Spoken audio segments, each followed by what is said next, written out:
when you do these easier bouts of cardio, you're actually combusting more body fat as an energy substrate than you are when you go all out, because that's what's called glycolytic, and we'll get to that next. That easier cardio actually allows more blood to pool into the heart. It's not stressful on the body like HIIT is. So I was like, all right, I'm just gonna strength train and do HIIT. And I'm never gonna do a slow, boring walk again in my life. Well, How'd that work out? 60 days later, I was like this.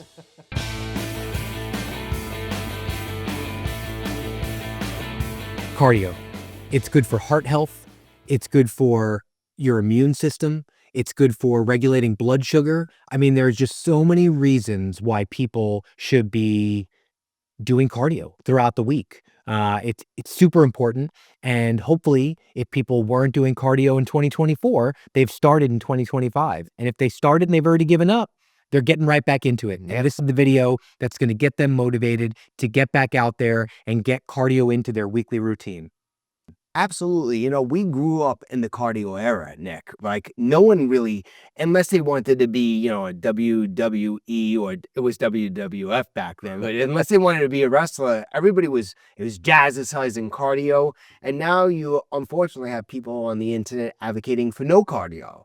So it's kind of... What are the reasons why people would advocate for no cardio? Well, they talk about muscle wasting, bro, and, you know, all the stupid reasons. But, you know, too much cardio is too much cardio, and not enough cardio is not enough cardio. Right. And as I've gotten older and I've been more concerned about my heart health, which I was even in my 20s and 30s, I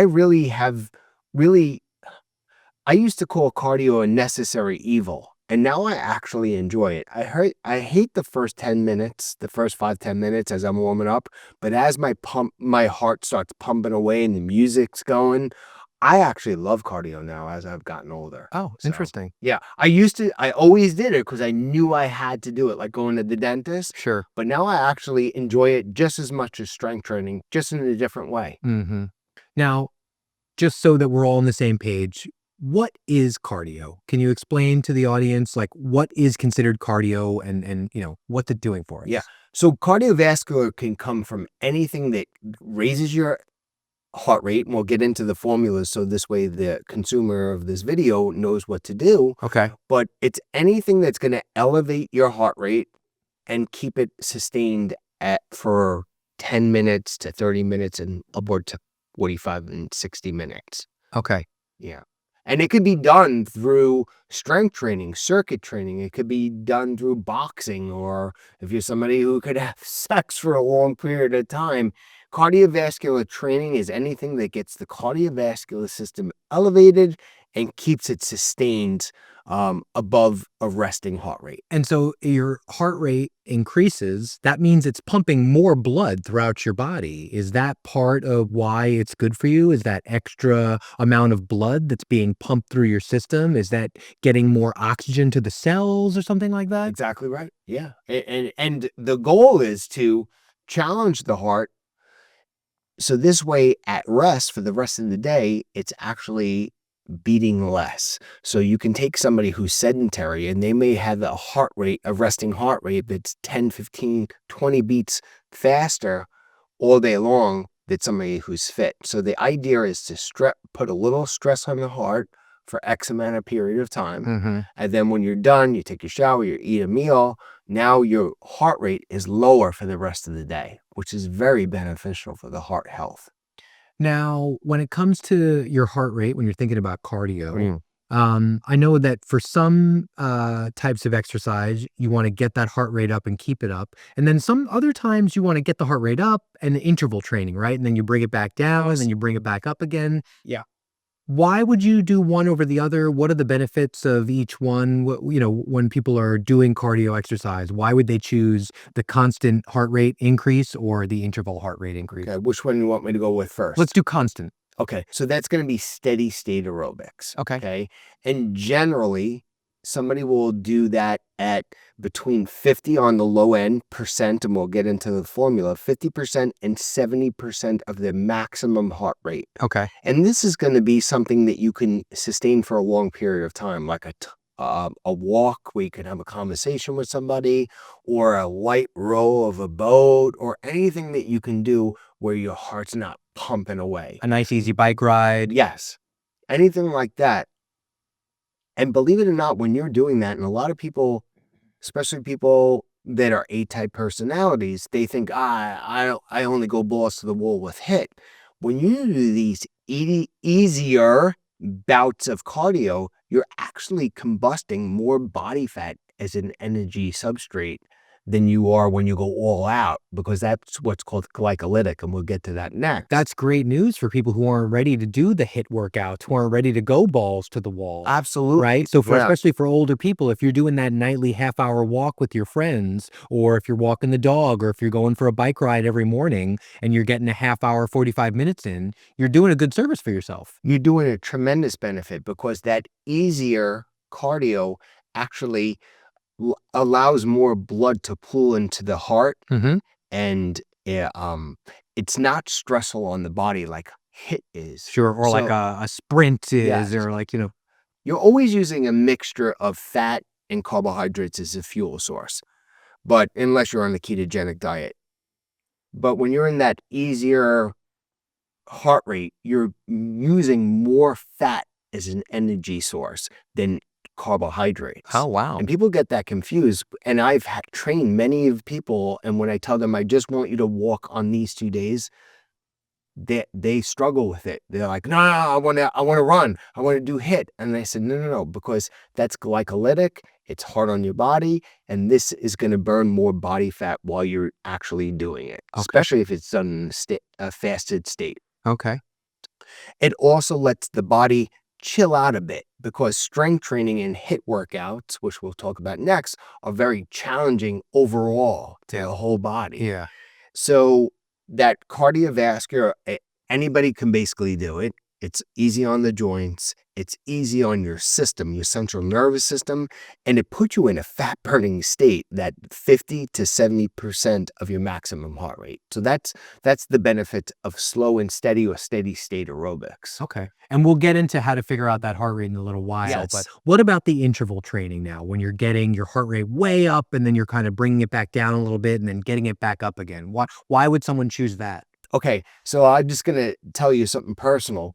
When I first learned, because trainers and nutritionists that are in the, what we call in the know, they're about 10 years before it comes to the general public. Okay. When I first learned about HIIT, I was like, great, that's all I'm going to do is HIIT, because that drives my And person. HIIT is what, for people who don't know? It's high intensity interval training. So Okay. it's bouts of intensity Yep. and bouts of recovery. Right. And that jives really good with my crazy personality. Sure. So I was like, all right, I'm just going to strength train and do HIIT. I'm never going to do a slow, boring walk again in my life. Well, How'd that work out?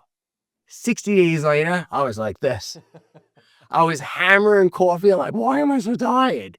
Because it's very challenging, like strength training. So interval training is a general warm-up, and then you're doing something that you're all out. Now, the numbers can change, but I would say anything less than like 15 seconds, you're probably opening yourself to injuries. But anything that's challenging you by 15, I mean, it depends who you ask, but 15 seconds all the way up to 60 seconds. And then by 60 seconds, you're done. You can't go any. If anybody had a gun at your head and say go to like 70, you would say I can't do it. Yeah. That's for the all-out sprint. Now, when people think of sprint, they think about running. It doesn't have to be a actual sprint. It can be an elliptical machine. It can be an assault bike. It could be boxing. Sure. It could be anything where you're just wailing, rowing a boat, whatever it is. Yeah. Just like strength training. If we didn't run out of, it's over my pay grade, but ATP and creatine phosphate, you would be able to curl a weight forever, right? So when you do strength training, that's the magic of strength training. You can never adapt to it. You do a set, and now the set's over. Yeah. HIIT training is the same way, where you're in what's called a glycolytic state. You're burning glucose, and you're all out effort. No one can go all out forever. Your body runs out of these substrates, and the set is over. Now, when that happens, Nick, Now there's a recovery mode. And that can be, so let's say you go all out for 60 seconds. You can do, if you're very, very trained or you're lean and you're healthy, you could do a 1-to-1 ratio where it's 1 minute all out and 1 minute recovery. This is very challenging, but you can do a 1-to-3 ratio or a 1-to-2 ratio, 60 on, 3 minutes off, 60 on. And generally you would do this 6 to 8 times and then you're done. So that's the magic with HIIT training. Oh, so you're getting a lot more in a small amount of time. Sure. You do your general warm up, 3, 4, 5 minutes if you're old like me, and then it's all out, and then it's recover. And when, a lot of times, again, with A-type people, they don't truly recover because they struggle with the recovery. It's not... They get antsy when they're waiting. Yes, it's hard, especially if you're a go-getter. So is the only benefit of doing it is that you're getting the same amount of training in a shorter amount of time? No, that's one of the benefits. Okay. Because, 20 minutes opposed to 45 minutes. I mean, that's appealing. I get that. Yeah, that's tremendous. But there is what's called EPOC, which stands for excess post-oxygen consumption. It's the rate of what your calorie burn is after the exercise bout, right? So if me and you go for a walk after this podcast, we're going to burn calories in that walk. We may not even need to take a shower because it's cold out. We're really not doing anything vigorous. After you get in your car and I go about my day, our basal metabolic rate is back down to the norm. When you do HIIT and it's like strength training, your metabolism, I think people push the envelope too far on this. Some people are like, it could stay elevated for 48 hours. I wish that were true, but I know, and maybe you've done this before, where if you do a hard strength training workout or if you do intervals, you can literally take a shower and come out and feel hot. Yeah, you're still sweating after the shower. Right. Because your body, it's so intense that your body is churning calories and it's hot afterwards. And we talked about that in the sleep episode, that this is something that you don't want to do late at night because it heat up your body and prevent you from falling into a deep sleep, right? So that's another benefit. It really kind of goes into what's called the glycolytic pathway, like strength training, where you're burning glucose instead of that fatty acids, or that we talked about before with the slow steady. Now you say, no, I want to burn body fat. Yes, you do. But you also want to burn stored glucose. And that's one of the things that we want to achieve with preventing diabetes. So when you're doing those all-out assault, you're burning glycogen out of the muscle. So that's a benefit. Where you're doing the steady state aerobics, you're not really burning a lot of glycogen, but you're letting the body heal, and you're burning body fat. But when you do those all-out assaults, you're burning up a lot of glycogen. You could even potentially build a tiny bit of muscle, and you get that 20 minutes instead of 45 minutes. So someone says, okay, Mike, okay, Nick, which one should I do? Both. Okay. One does not trump the other. Yeah. One's very, very challenging. So what I would say, Nick, is on days where you feel like you got it going on, you got your favorite playlist and you slept great, HIIT. Or in days where you're like, I really feel like training today, or I trained really hard for 3 days and I feel a tiny bit fatigued, slow and steady. Okay. That's the best part. They're both beneficial and they do different things. All right. Yeah. Now, we talked a lot about heart rate, and I know this can be tricky to calculate, but how do people figure out what their ideal heart rate should be when they're doing this type of training? And let's use an easy number. Let's say somebody was 100 pounds. Well, the good news is, Nick, it doesn't matter about what they weigh. It's their age. So that's the number they're going to go by. Okay. So what the person will do is they'll plug in the number 220. Okay. They'll subtract their age. Okay. And then they'll get that number. For slow and steady, they're going to take that number and times it between 50 and 70%.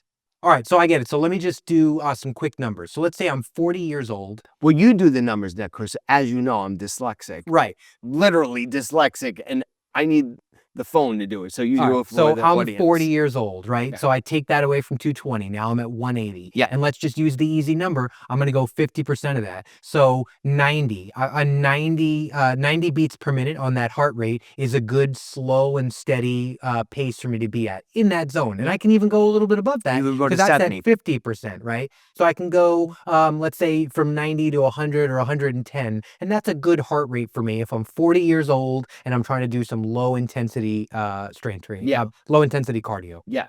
Now, how do they figure that out? Well, if they're in a gym, most gym equipment or cardio equipment has these silver contacts.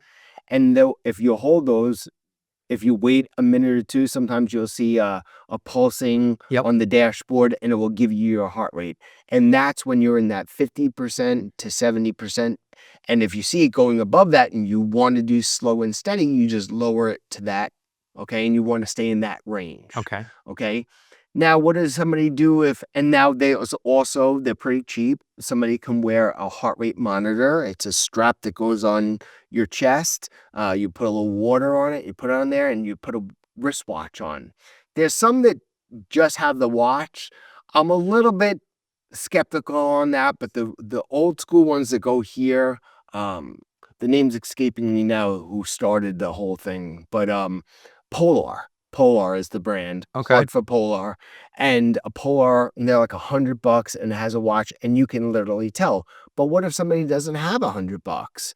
The talk test. What is the talk The test? talk test is me and you are walking and I can tell you stories without doing this. So if you're having a conversation and you're not stressed in that conversation with your breathing, you're probably at an okay pace. If you're walking like a slug, then, if you're walking with a purpose and I can have a conversation with you without gasping for air, I'm more than likely at that 50 to 70%. Okay. Okay. So for somebody that doesn't have the $100 to spend or doesn't go to a gym, talk to yourself. Sing a song. Well, it's a good reason to find a buddy too, because now if you're walking with a friend or you're riding a bike with a friend, now you can really do that kind of a thing. You're having a conversation probably anyway, and it's just a natural thing that you'd be able to figure out. All right. So what about if you're doing some HIIT? What if you want to push that heart rate up more than that? Provided the doctor gave them the okay, right? Yeah. And they have the okay to do this type of training, Nick. General warm up as always. And then you're going to push that envelope and, you can go 90, 95% of your maximum heart rate. Wow. Yeah. And let me tell you something. You'll know you're there, man. It's like, people are like, yeah, I do sprints and whatever. And they're not. I used to do interval.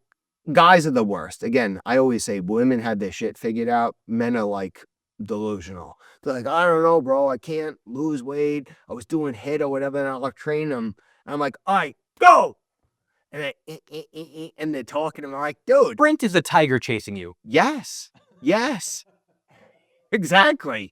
I heard this analogy once, and I'm gonna say it because it really represents it nicely.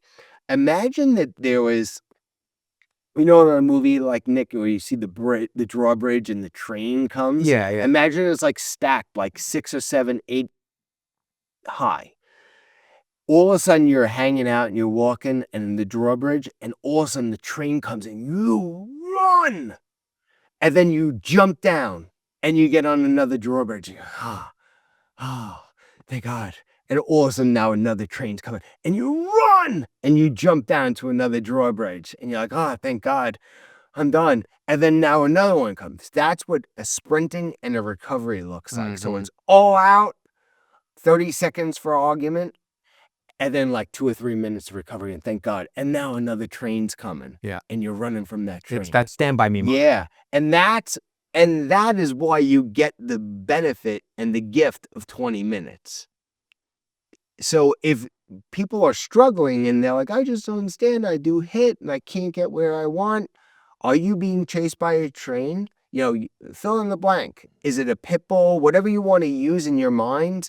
And a lot of people are really not pushing themselves. Now, they do have to track their heart rate to make sure that they're not overextending themselves. Yeah. But anything over 75%, I know that I said 70, and there's a little gap there, but anything over 75% to 95%. Now you're in a glycolytic pathway, and now you're extending yourself.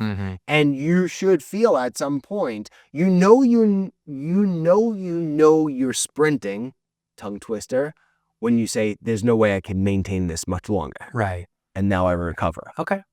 All right. Now, form is also a big part of why people hurt themselves with cardio, and has to be maintained or there are going to be problems. Absolutely. You don't want to sprint to injure yourself and now you're out of the gym for months or with a surgery or anything like that. And again, sprints, as you know, Nick, I'm not a fan of running. So when I say sprint, I just mean all out. It can be shadow boxing. It could be on an elliptical machine, an assault bike, like we said. It could even be walking up on a treadmill on a 15-degree incline, and at 60 seconds, you're like, oh my God, I need to put this treadmill down. It could be anything like that. It can be body weight squats with a walk, and then body weight squats. Anything that's jacking up your heart rate and you can't sustain for a long period of time is considered a sprint. Sure. And we'll get to some alternatives that people can do besides running in a little bit. Okay. But, and I think people need to remember,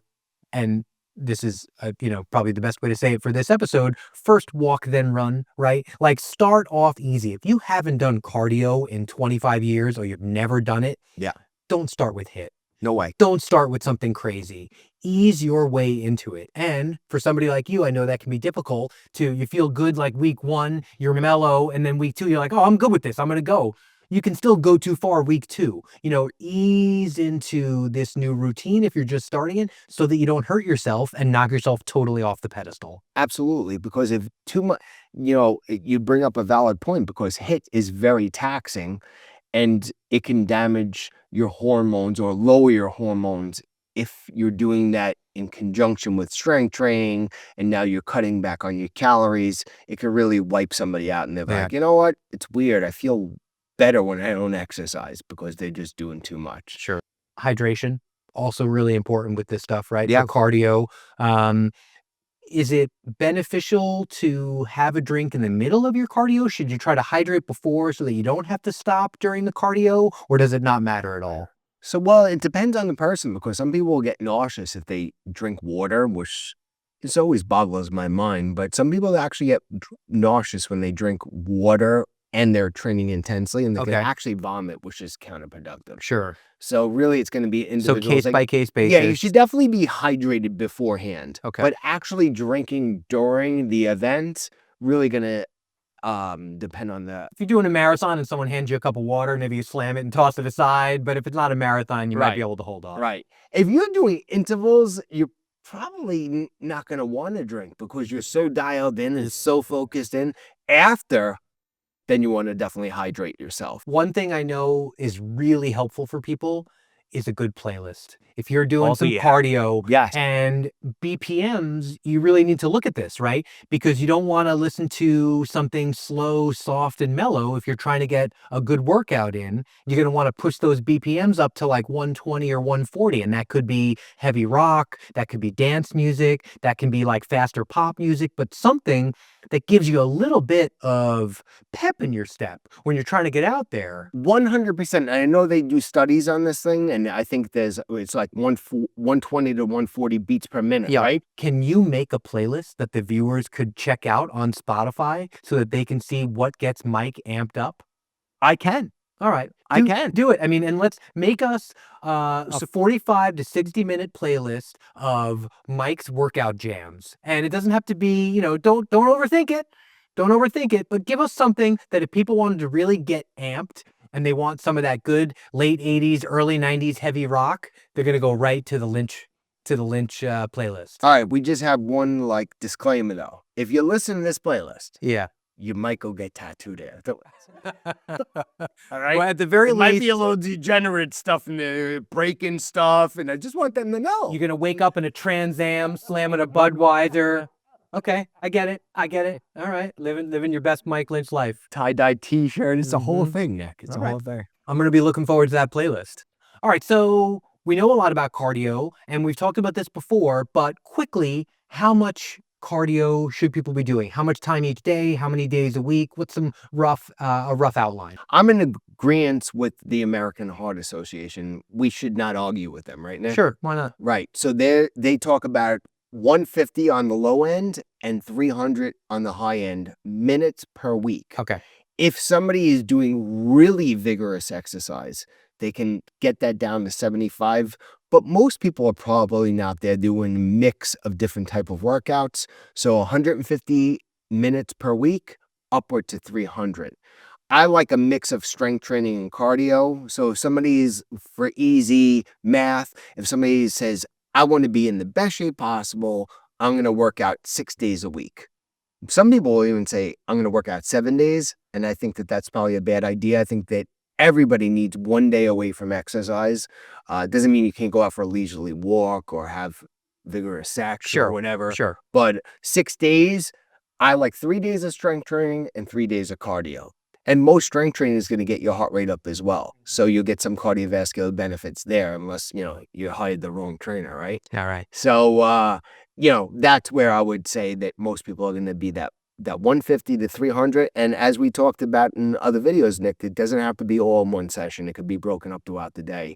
Back in the day, if somebody would have hired me 20 years ago, I would have said, no, it's going to be all done in one shot. Most people would like to do this because, if they get sweaty, they take a shower and stuff like that. But it can be broken up. So it could be 10 minutes in the morning, 10 minutes at lunch, and 10 minutes after dinner, like a walk. But yeah, that's going to be the sweet spot of $150 to 300 on the max end. Okay. And now not everybody has to go for a run or get on that elliptical machine or do a row. There are other ways for you to get that heart rate up. There's jumping on a trampoline, which is good on your joints actually, and can be really beneficial.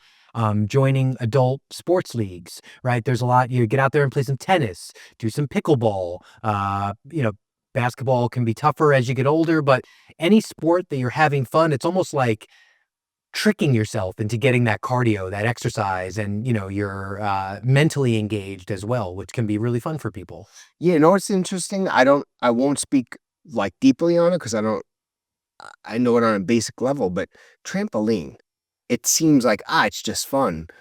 We have the lymphatic system, and supposedly when you do trampoline work, you get what's called lymphatic drainage. So we don't have a drain in our lymphatic system. Mm-hmm. So when you do trampoline work, that bouncing, Mm-hmm. it drains your lymphatic system. Oh. So Wow. I've actually thought about getting a trampoline in my backyard for that. That would be fun. I love trampolines. Let's go. I love trampolines. Let's do it. Yeah, but anything it doesn't matter. So for some people, they love that digital lifestyle. There are games now where you can actually get a little bit of exercise while you're playing. There are gaming systems that track your body. I saw one that kind of holds you in a plank, and you're like looking at the screen and you're trying to achieve some goal while you're holding a plank on like a board that shifts left and right. So there are a lot of ways digitally to also get a little bit of exercise, a little bit of cardio into your life for people who need a little more mental stimulation. That's than awesome. they might be getting. So fitness is for everyone, is what you're saying. Even the smart people that are gamers. That's right. It used to just be for meatheads like me, but even gamers could get fit now. Is there anything else you wanted to mention before we wrap it up? If anybody advocates for not doing direct cardio, leave them, unfollow them. The most important muscle in our body, Nick, is right here. It's a heart. And people think about the heart. They don't think about it. They think of muscle, bicep, and a leg. And as you get older, as we talked about in other videos, the number one killer in the United States, every 33 seconds, right? We had that girl Daniela on that had, 4 heart attacks, right? Every 33 seconds, someone not has a heart attack, Nick. What do? They die. They die of a heart attack. Bleep that out. And cardio is a must. And as you get older, you gotta do it. And you got to do it in a way that you can sustain until you're 95. Don't do shit that you got to give up and it's going to bang up your knee or your ankle. I don't want to hear that because I'm still skateboarding at my age. And so I'm going to hold on to that as long as I can. Whatever you're doing is working, Nick. So, All right. Well, thank you so much, everybody, for joining us in this episode. I really want to hear what you're doing for cardio, and make sure you're getting that heart rate up each week. It's just so important. Thank you so much, and have a great day. And go get yourself a skateboard, Nick says. So we'll see you in the next video. Don't forget to like, subscribe, and hit that bell notification so you don't miss any videos in the future.